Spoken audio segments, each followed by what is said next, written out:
Hi guys, and thanks for watching our long-range ECM special on August 5th, 2023. So today we're going through the pressure, temperature, and precipitation anomalies for the next 6 weeks, gets us towards September 18th. And anything beyond, I'd say, weeks 1 and 2 should be taken with speculation, and it's mainly for fun because it's just a long way out. It's too long to say for sure, but it may just give us an indication of what may be coming our way into late summer and early autumn. So I'm gonna get over it right now. So week 1's pressure anomaly looks like this: August 7th to August 14th. So we have high pressure corresponding to these orange colours here. Centres, I think, over Iberia towards France, and we got two troughs, one here to our west, just to the north of the Azores, and one over Eastern Europe towards the Baltic Sea, and a bit of blocking towards Greenland, Scandinavia. So I think that this ridge should draw the air up from the south and southwest over Ireland. So I think that'll be warming up and drying up as well. The temperature anomaly for week 1 is like this. So as I said, warmer than average by about 2 degrees, I'd say, quite widely on average. And the rainfall anomaly for week 1 is above average in the west and near normal in the east of the country, but drier to the south and east. And that implies that there's a ridge sitting to our south and east, drawing the air up from the south. So I'll say the only reason why it's looking wetter than average in the west is because the fronts from the west will gradually start making inroads towards the end of the week, dislodging that warmer and drier air mass. So that's the only reason why it's wetter than average. I think that, apart from that, I say from today till about Friday-ish should be drier than average and a lot warmer than average as well. So the pressure anomaly for week 2, Monday, August 14th to Monday, August 21st. So all change. We can see a big blob of blue to our west. I think that indicates that there'll be a low pressure setting just off the west coast, and that'll feed in bands of rain and showers.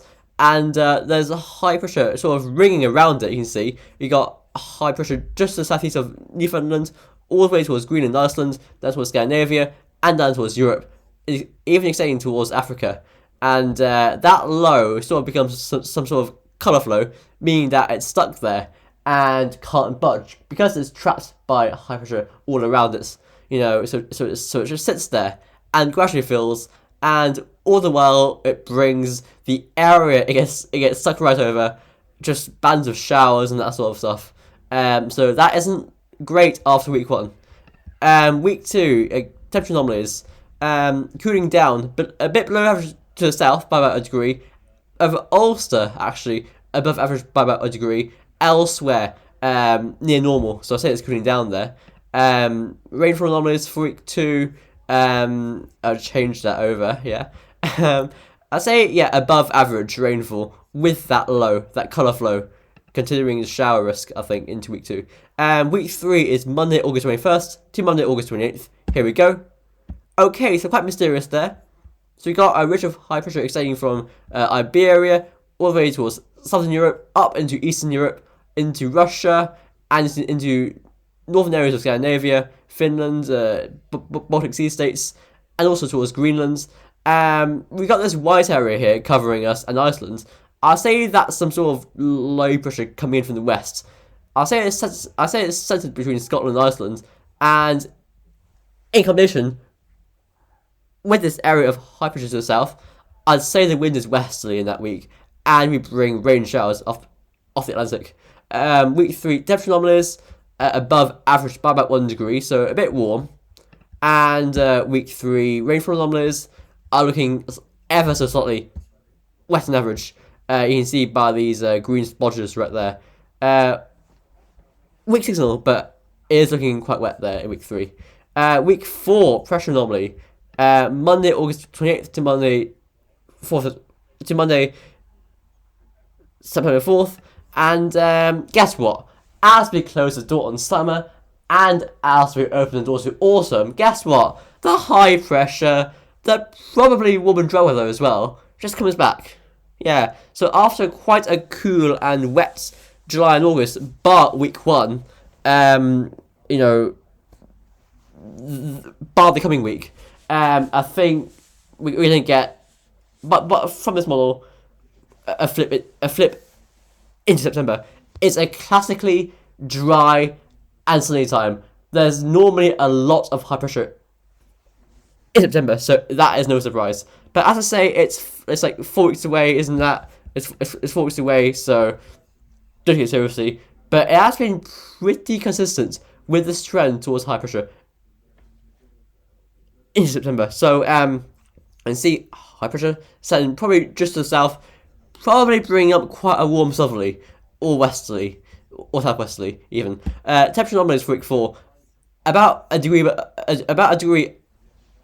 above average, and the rainfall anomaly for week 4 is looking wet to the west. So that shows that the low pressure is sort of being it's being shunted a bit further west and north, along with the jet stream actually, I think. And the dry anomalies are saying northwards, although there was no signal for us. But I imagine that with that ridge, surely it'll be drier than average.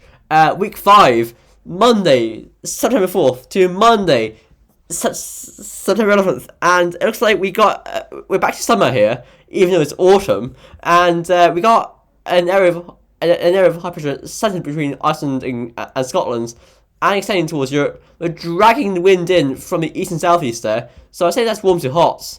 Temperature anomalies for week 5 are about a degree above average, so a warm week there. And week 5 rainfall anomalies are ever so slightly dry than average for our east and west to the west, but I say that should be a dry week. Week 6 is Monday, September 11th to Monday, September 18th. Excuse me, guys, sorry about that. What happened there?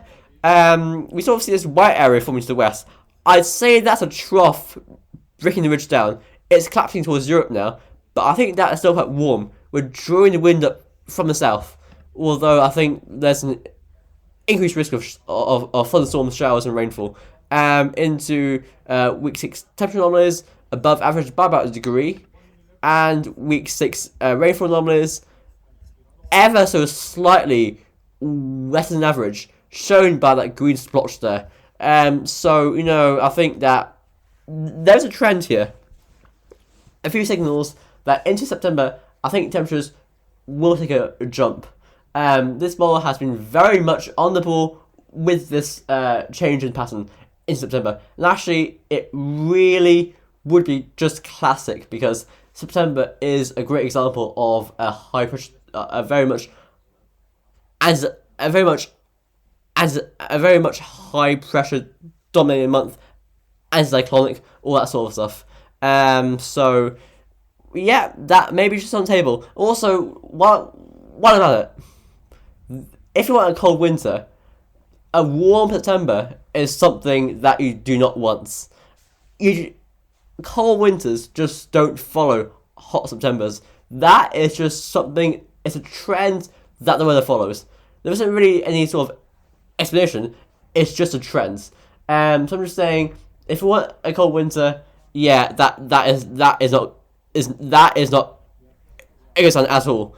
That is not good. So, but as I said, it's way out. It's beyond week 3, and we don't have to worry about that until the time comes. So I'll see you guys later, and bye for now.